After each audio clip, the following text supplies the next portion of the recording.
Bagi kalian yang pernah ke warnet terus sharing file melalui Fortran Network yang ada di File Explorer bawaan Windows, jika kalian bertanya-tanya bagaimana itu bisa terjadi, jawabannya ada dua faktor. Yang pertama adalah infrastruktur jaringan yang mendukung, dan yang kedua adalah admin warnet memberikan akses ke setiap kliennya.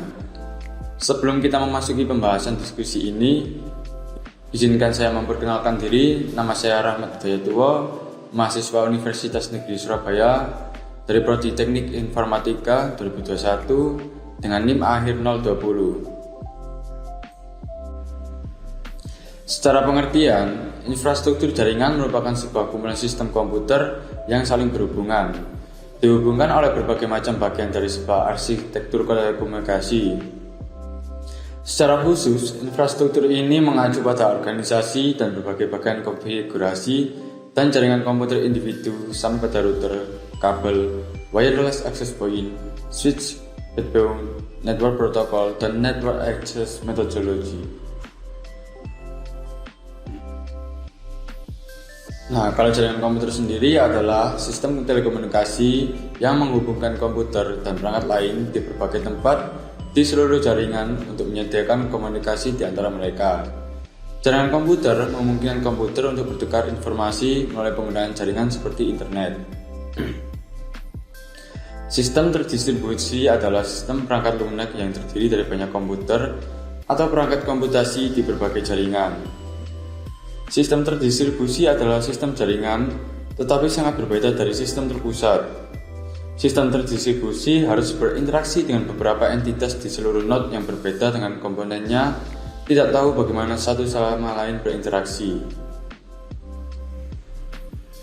Nah, secara perbandingan, poinnya adalah jaringan komputer itu, komputer yang terhubung merupakan gabungan yang terdiri dari beberapa workstation atau juga gabungan komputer server dan klien. Kedua, beberapa komputer terhubung agar dapat sharing, namun tiap pekerjaan ditangani sendiri oleh komputer yang meminta dan dimintai layanan. Ketiga, server hanya melayani permintaan sesuai antrian yang sudah diatur oleh sistem. Keempat, kualitas komunikasi data dipengaruhi oleh media transmisi yang digunakan. Nah, untuk sistem terdistribusi sendiri, yang satu adalah komputer yang terhubung dari host atau komputer utama, dan terminal-terminal komputer yang terhubung dengan komputer host. Beberapa host komputer terhubung agar dapat mengerjakan atau beberapa pekerjaan besar bersama. Ketiga, host melayani beberapa terminal dan melakukan proses berdasarkan input dari terminal-terminal yang diinputkan oleh user. Keempat, kualitas komunikasi data dipengaruhi oleh sistem. Sekarang adalah data center. Data center adalah sebuah infrastruktur teknologi yang menjadi pusat penyimpanan data dalam skala besar. Biasanya, data center juga digunakan sebagai tempat instalasi komputer server tingkat enterprise yang berisi database untuk website atau aplikasi. Penyedia layanan web hosting, pengembang aplikasi, dan bisnis besar umumnya juga menyewa ruang di fasilitas data center untuk mengoperasikan programnya mereka atau aplikasi mereka. Komputer-komputer inilah yang nantinya akan dijadikan penyimpanan dan pengelolaan data. Selain itu, di dalam rak tersebut juga terdapat berbagai perangkat dan kabel jaringan yang dibutuhkan untuk operasionalnya. Nah, hal-hal yang perlu diperhatikan adalah sistem keamanan, pemrosesan, penyimpanan, bandwidth, sumber daya, serta IP provider.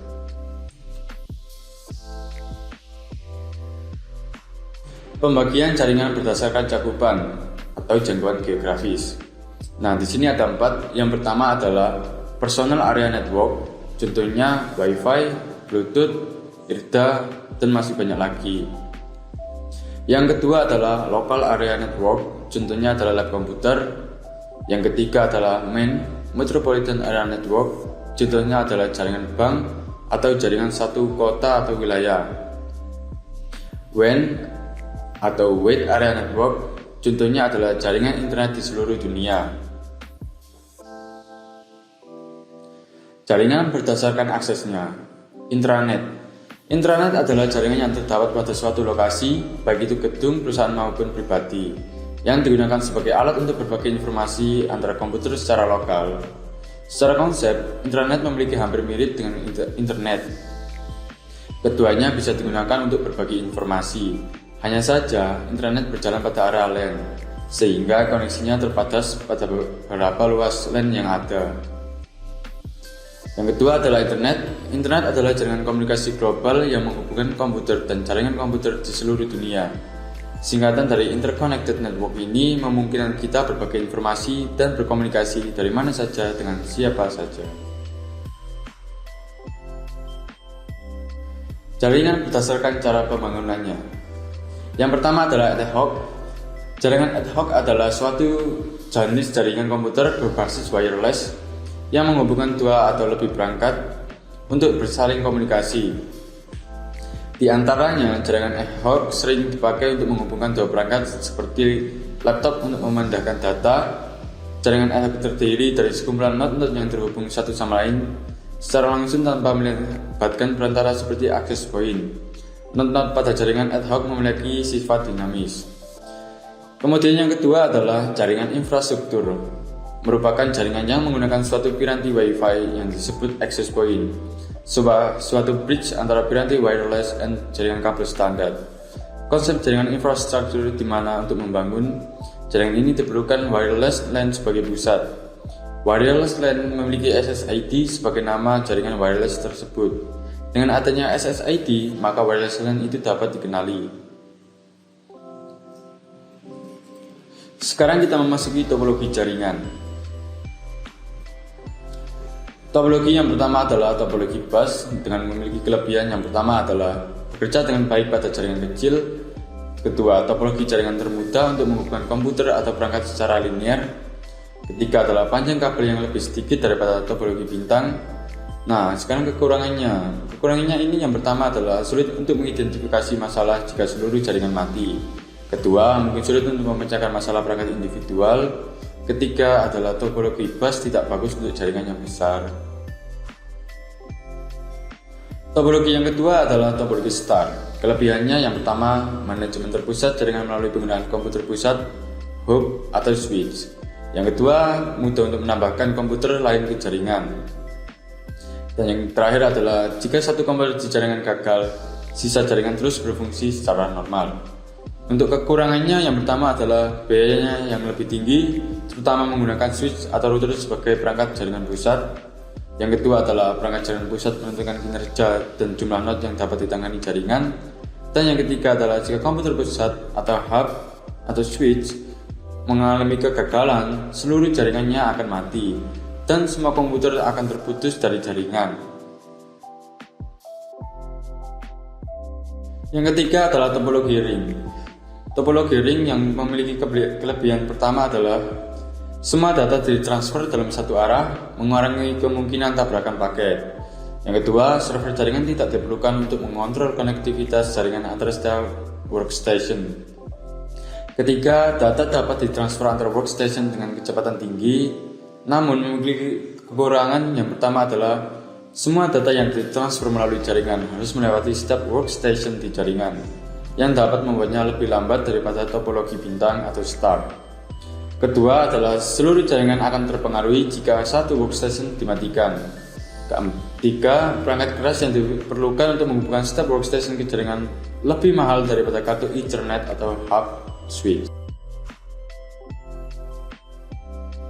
Kemudian ada topologi mesh dengan memiliki kelebihan yang pertama adalah kelola lalu lintas dalam jumlah besar karena beberapa perangkat dapat mengirimkan data secara bersamaan. Kedua, kegagalan suatu perangkat tidak menyebabkan putusnya jaringan atau transmisi data. Ketiga, menambahkan perangkat tambahan tidak mengganggu transmisi data antar perangkat lain. Namun memiliki kekurangan yang pertama adalah biaya lebih tinggi daripada topologi jaringan lainnya, menjadikannya pilihan yang kurang diinginkan atau diminati. Kedua, membangun dan memelihara terbilang sulit dan memakan waktu. Ketiga, kemungkinan koneksi yang berlebihan tinggi yang menambah biaya tinggi dan potensi penurunan efisiensi. Kemudian ada topologi extended star. Kekurangannya yang pertama adalah karena semua node terhubung ke hub pusat, itu membutuhkan lebih banyak kabel di setiap node untuk terhubung ke hub pusat yang meningkatkan biaya pengaturnya sehingga membutuhkan lebih banyak kabel daripada jaringan bus atau ring. Kedua, karena semua node terhubung ke hub pusat dan jika hub pusat itu mengalami turun atau gagal, itu akan menyebabkan kegagalan ke seluruh jaringan yang ada. Ketiga, peningkatan jumlah not yang terhubung akan menurunkan kinerja hub atau switch pusat dan akan menyebabkan kemacetan jaringan. Namun kelebihannya adalah kegagalan satu not tidak menurunkan seluruh jaringan. Kedua, peralatan baru dapat ditambahkan ke jaringan terhubung ke pusat. Not dapat dengan mudah dihapus dari jaringan. Kemudian sangat mudah untuk menemukan masalah perangkat dan kabel. Yang terakhir adalah topologi hierarchical atau tree.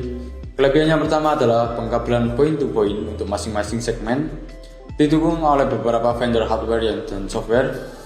Semua komputer memiliki akses ke jaringan yang lebih besar dan langsung, dan memiliki kekurangan panjang keseluruhan setiap segmen dibatasi oleh jenis kabel yang digunakan. Jika garis tulang punggung putus, seluruh segmen akan turun atau gagal. Kemudian lebih sulit untuk dikonfigurasi dan disambungkan daripada topologi lainnya. Nah, itu tadi mengenai topik diskusi infrastruktur jaringan atau model infrastruktur jaringan. Jika ada kesalahan dalam penerangan atau pengejaan, mohon dimaafkan, dan kalian bisa berkomentar di kolom komentar di bawah. Sekian, terima kasih saya ucapkan. Wassalamualaikum warahmatullahi wabarakatuh.